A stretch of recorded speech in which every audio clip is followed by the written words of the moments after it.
같이 인사합니다. 예수님 부활하셔서 지금 우리와 함께 하십니다.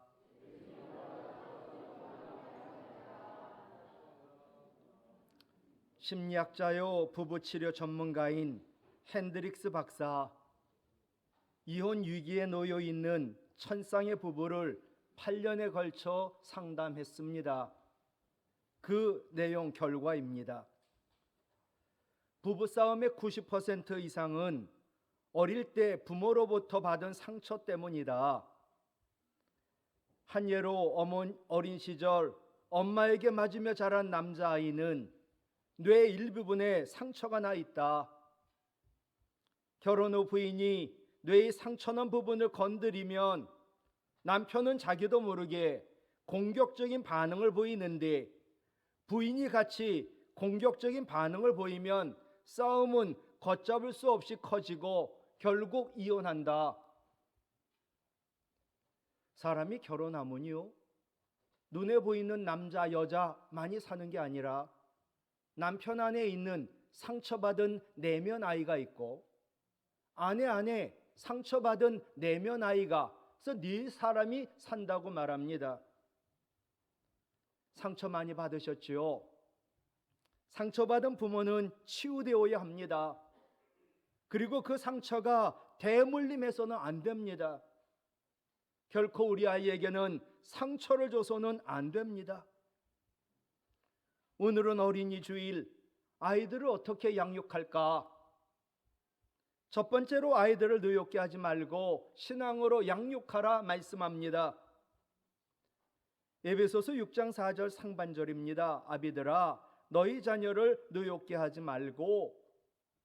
이 본문의 시제는 계속 진행 중입니다.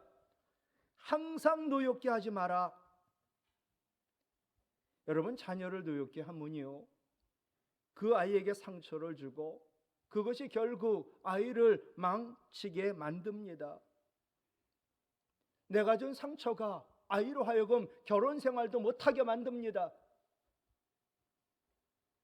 자녀들은 부모에게 가장 많은 사랑을 받지요. 근데 자녀를 가장 많이 상처 준 분이 누군가? 그분도 바로 부모입니다. 그러므로 부모인 우리는 아이들을 노엽게 하지 않고 상처 주지 않도록 아무리 화가 나도 말과 행동의 정지선을 지켜야 합니다. 여러분, 도로의 안전을 위하여 정지선이 있습니다. 가정에도 가정의 행복과 가정의 평화와 가정의 안전을 위하여 정지선이 있어야 합니다. 정지선 앞에는 빨강, 노랑, 녹색 신호등이 있습니다. 이 신호 무시하면 큰 사고 납니다. 가정에도 지켜야 될 신호등이 있습니다. 빨간 신호등 급합니다. 용서하고 용서 구해야 합니다. 노란 신호등 생각하며 이제 입장 바꿔 이해해야 합니다. 녹색 신호등 무조건 후립했습니다. 사랑이지요. 아이가 문을 쾅 닫고 들어가요. 우리는 아이가 화가 났구나 라고 생각하기보다, 야! 나와! 다시 문 닫고 들어가. 큰 소리로 야단부터 칩니다. 행동만 보면 그 행동 안에 숨어있는 감정을 읽을 수 없습니다.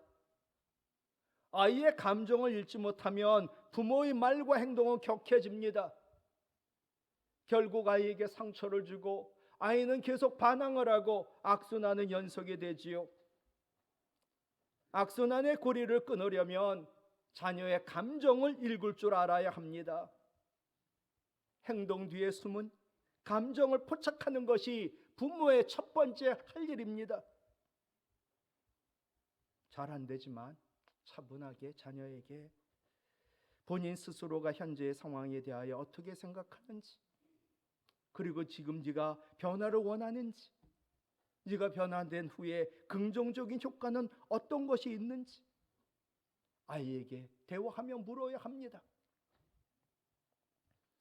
예일대 교수 마이클 판 텔톤이라는 유명한 박사가 있어요. 자녀를 변화시키고 싶을 때는 잔소리하면 안 된다. 자녀가 변화를 원하도록 말하는 것이 가장 효과적이다.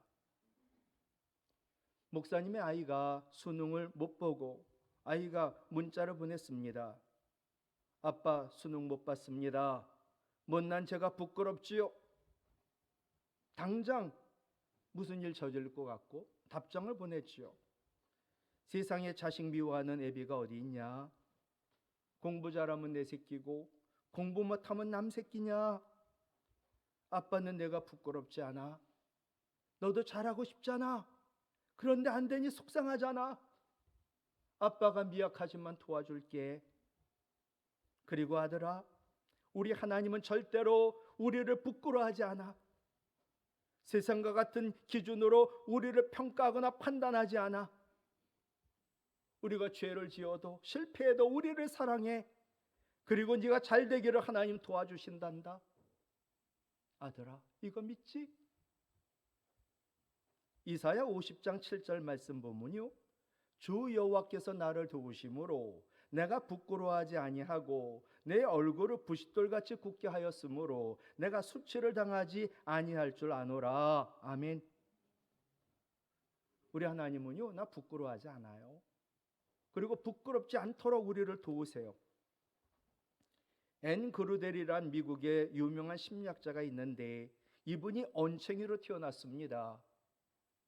저 어렸을 때는 이 용문동, 도원동, 효창동에 언챙이가 되게 많았어요.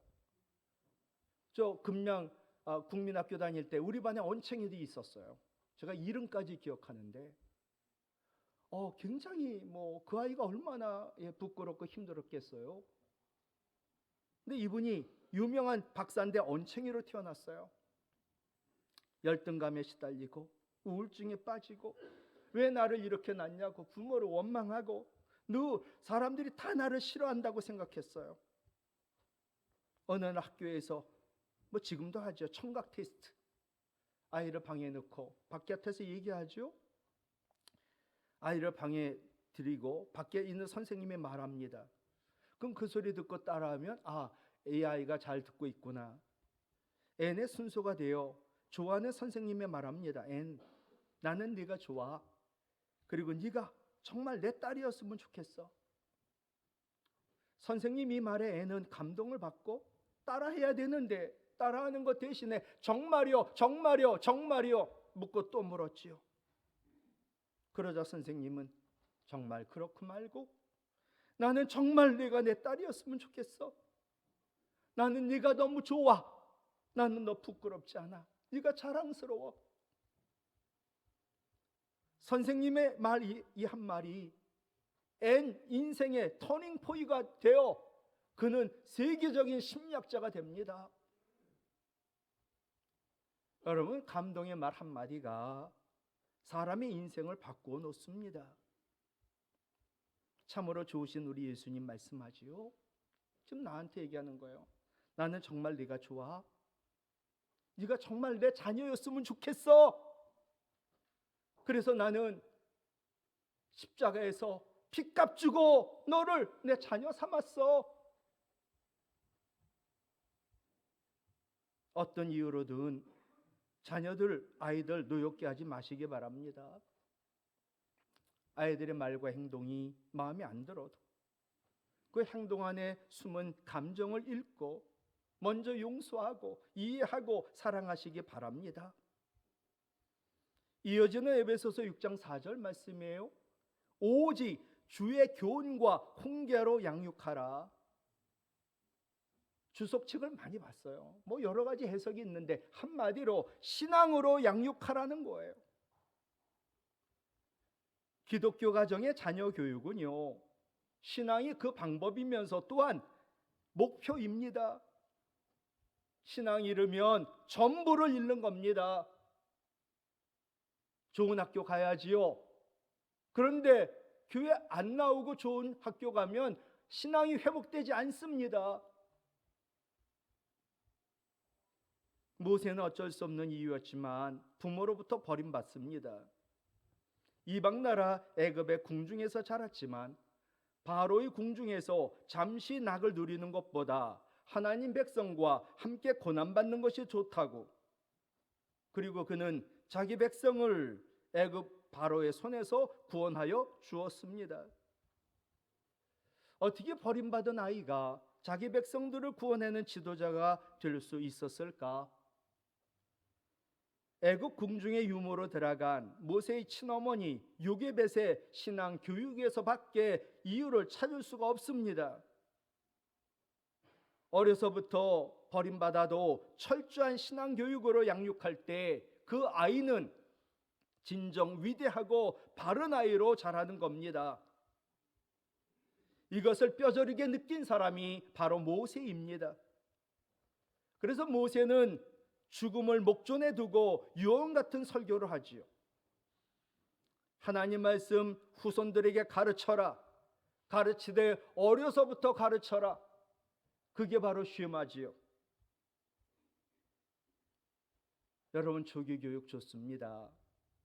그러나 영어를 가르치기 전에 신앙을 먼저 가르치시기 바랍니다. 입시 준비해야지요. 학원 가는 것이 몸에 배기 전에 교회 가는 것이 먼저 몸에 배도록 아이들을 가르치시기 바랍니다. 아이들을 노엽게 하지 말고 신앙으로 양육하는 좋은 부모, 좋은 어른 되시기 바랍니다. 두 번째로 아이들을 축복하라. 사람들이 예수님께 아이들을 데려옵니다. 예수님 안아주고 안수하시고 축복해 주시기를 바라며 말이지요. 그런데 제자들이 막 사람들을 꾸짖습니다. 제자들은 생각했지요.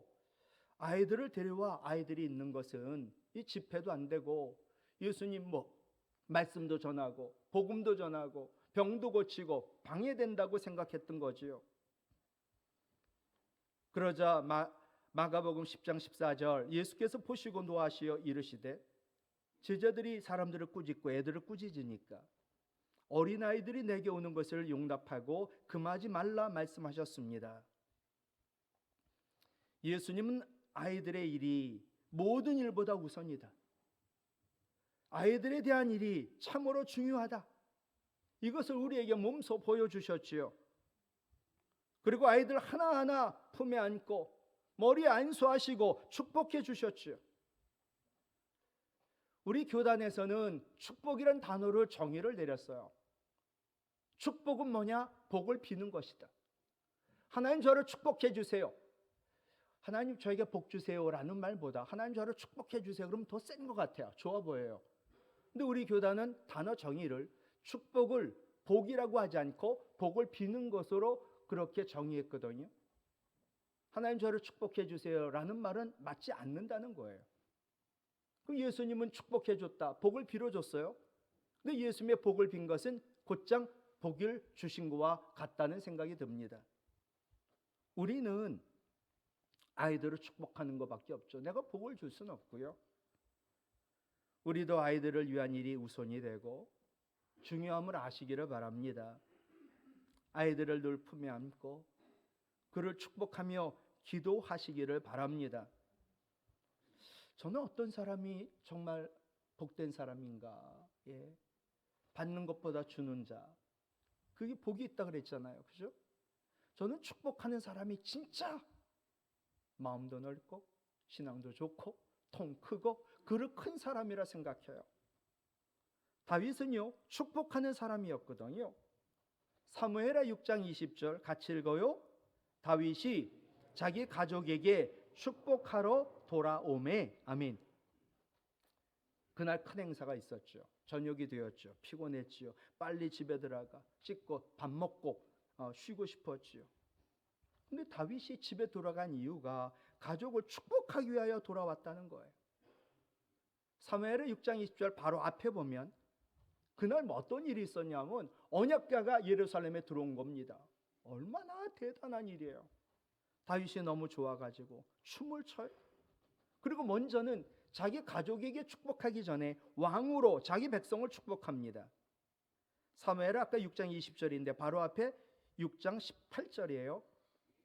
다윗이 번제와 화목제를 드리기를 마치고 언약궤 돌아왔더니 큰 제사를 드렸어요. 그리고 만군의 여호와의 이름으로 같이 읽어요. 백성에게 축복하고. 아멘. 하여튼 그날 큰 행사가 있어가지고 언약궤가 돌아오고 제사를 드리고, 그리고서는 그때도 여호와 하나님 이름으로 백성을 복을 비는 축복을 했어요. 그리고 저녁이 되어 이제는 가족을 축복하러 집으로 온 거지요. 돌아온 거지요.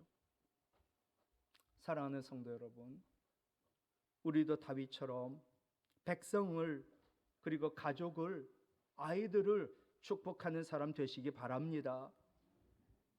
그런데 어떤 사람이 축복하는 사람이 될 수 있을까?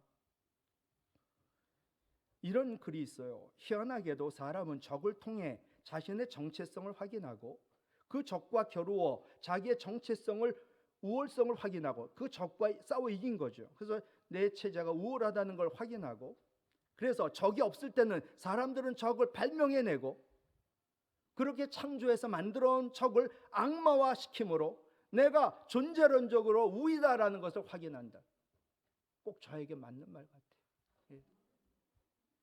오민석 교수의 책에 경계에서의 글쓰기 중에 한 구절이거든요. 우리에게는 적이 두 가지예요. 실제적인 적, 내가 만들고 발명해낸 적. 그런데 문제는 내가 만들고 발명해낸 적이 문제예요. 이 적은 우리의 생존을 위협하는 적이 아닙니다. 단지 나와 다르다는 이유로 내가 만들어낸 적이지요. 여러분, 당연히 다름은 틀림이 아닙니다.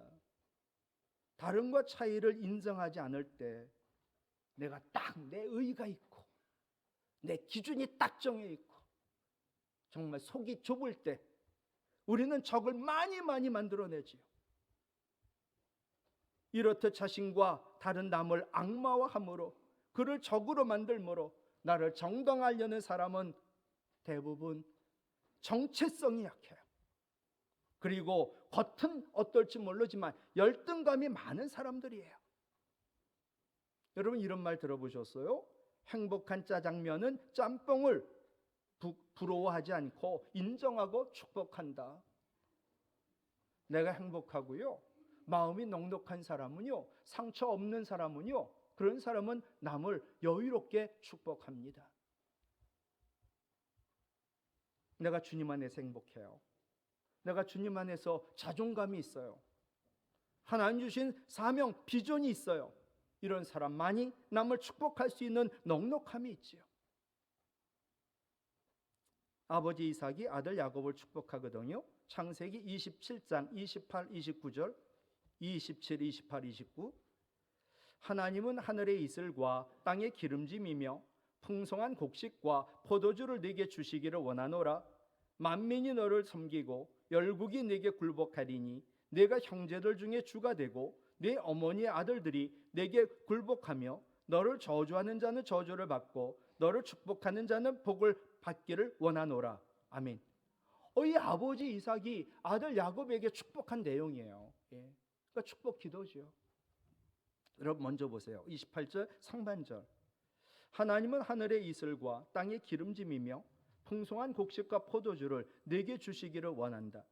하나님, 우리 야곱이요, 물질의 복 주세요. 복의 근원 되기를 원합니다. 두 번째는요, 만민이 너를 섬기고 열국이 내게 굴복하리니. 승리하는 거예요. 사람이 나를 섬기는 거예요. 왜? 결국 내가 섬기려고, 섬기는 지도자 되려고. 세 번째지요, 너를 저주하는 자는 저주를 받고 너를 축복하는 자는 복을 받기를 원하노라. 하나님 내 편인 거죠. 나를 저주하면요, 당신 저주받아. 나를 축복하면 당신도 복받아. 저는 성경에서 최고의 복을 받은 사람이 누군가? 야곱이라 생각합니다. 여러분, 야곱은 첫 번째로 하나님 사랑하셨어요. 장자도 아니고 쌍둥이 가운데 둘째요. 죄 많고 욕심 많고 간사한 자인데, 성경 구약의 제일 마지막 말라기 1장 2절로 3절 같이 읽을까요? 내가 야곱은 사랑하였고 에서는 미워하였다. 예. 구약 성경을 끝내면서 하나님이 얼마나 야곱을 사랑했는지, 내가 야곱을 사랑했다라고 말씀하시는 거예요. 이 세상에서 정말 대단한 분이 나를 사랑해도 얼마나 그게 큰 복입니까? 근데 천지만물을 만드시고 생명과 만복의 근원이시고 모든 것 주인 되시는 그분이 나를 사랑한다. 엄청난 복이지요. 두 번째, 야곱은 이름이 이스라엘이 돼요. 창세기 35장 10절, 이스라엘이 내 이름이 되리라. 여러분, 내 이름이 우리나라 이름이 된 거예요. 나는 내 이름 불러라는 얘기도 안 했는데 사람들이 늘 내 이름을 불러요. 세상에 이런 복이 어디 있어요? 예. 이스라엘 뜻도 뭐라고요? 하나님과 및 사람과 겨루어 이겼다. 하나님 나에게 져 주신다. 하나님이 나와 함께함으로 나는 사람을 이긴다. 그게 이스라엘이거든요. 세 번째는요, 내 자녀가 우리나라의 12지파 대표가 된 거예요. 와, 여러분 이런 복 누려보고 싶지 않으세요? 예, 우리 아이들이 우리나라 12지파 대표예요. 네 번째, 세상에 엄청난 물질복까지 받지요. 창세기 30장 43절, 그 사람이 매우 번창하여 양떼와 노비와 낙타와 나귀가 원문대로 엄청 많았더라. 대박이 터진 거지요. 야곱이 왜 이런 최고의 복을 받았을까? 저는 이렇게 해석하고 싶어요. 아버지 이삭이 아들 야곱을 축복하기 했기 때문이라고. 유명한 학자 롤프 가복, 하루에 한 번 자녀를 축복하라 라는 책에서 자녀를 위한 가장 확실한 투자가 뭐냐? 자녀를 축복하는 부모의 손이다. 여러분, 사랑받고 축복받은 자녀는 결코 망하지 않습니다. 세계 최고의 기업 애플, 그 애플을 만든 창시자 스티브 잡스, 그는 어린 나이에 부모로부터 버림받고 입양이 된 아이입니다. 학교 다닐 때쯤 입양된 사실을 알았어요. 양아버지 양어머니에게 울면서 물었죠. 내 부모가 나를 버렸습니까? 양부모님 말하더라고요. 아니야 아들아, 하나님이 너를 우리 가정에 보내신 거지. 우리는 진짜 복받은 사람이야. 널 아들로 얻었으니까. 이렇게 이 아이를 축복한 거예요. 양부모님의 축복이 버려진 스티브 잡스를 세계적 기업 애플을 만들게 한 거지요. 여러분, 축복은요, 상처를 치유합니다. 전 인격적인 것을 모두 회복시켜 줍니다. 그리고 우리 아이를, 내가 축복한 사람을 행복하게 만듭니다. 그리고 이 땅에 전쟁이 사라지고 행복을 창조하게 하는 고귀한 사역이 축복인 줄로 믿습니다. 하나님 축복권을 부모인 우리에게 주셨잖아요. 그러므로 아이들을 축복하는 것은 부모의 특권이요, 부모의 거룩한 사명인 줄로 믿습니다. 우리는 베드로전서 2장 9절 말씀처럼 왕같은 제사장입니다. 우리 자녀를 축복해야지요. 우리 교회 아이들을 축복해야지요. 민수기 6장 24, 25, 26절, 제가 교회 부임하고 아마 두세 주 후에 이 말씀 전했거든요. 여러 번 전했던 것 같아요. 다 아시는 말씀이지만 같이 읽을까요? 여호와는 내게 복을 주시고 너를 지키시기를 원하며, 여호와는 그의 얼굴을 내게 비추사 은혜 베푸시기를 원하며, 여호와는 그 얼굴을 내게로 향하여 드사 평강 주시기를 원하노라. 아멘. 하나님 소원 세 가지: 복 주고 은혜 주고 평강 주는 것. 자녀를 위해 하나님 소원대로 하나님께, 하나님 우리 아이 복에 복을 주세요. 먼저는요, 하늘의 신령한 복이에요. 믿음, 사랑, 소망이 있는 아이로 땅에 필요한 기름진 복도, 하나님 은혜의 은혜를 더해주세요. 그리고 우리 아이가 세상이 어렵고 힘들어도 세상이 줄 수 없는 천국 같은 평안, 평강이 있게 해주세요. 이 부모의 축복 기도는 생명의 근원이 되고 우리의 아이의 삶의 의미가 되는 줄로 믿습니다. 훌륭한 믿음의 부모가 있어야 훌륭한 믿음의 자녀가 있을 수 있습니다. 한번 물어볼게요. 여러분은 아이들에게 공부만 가르치는 학부모인가요?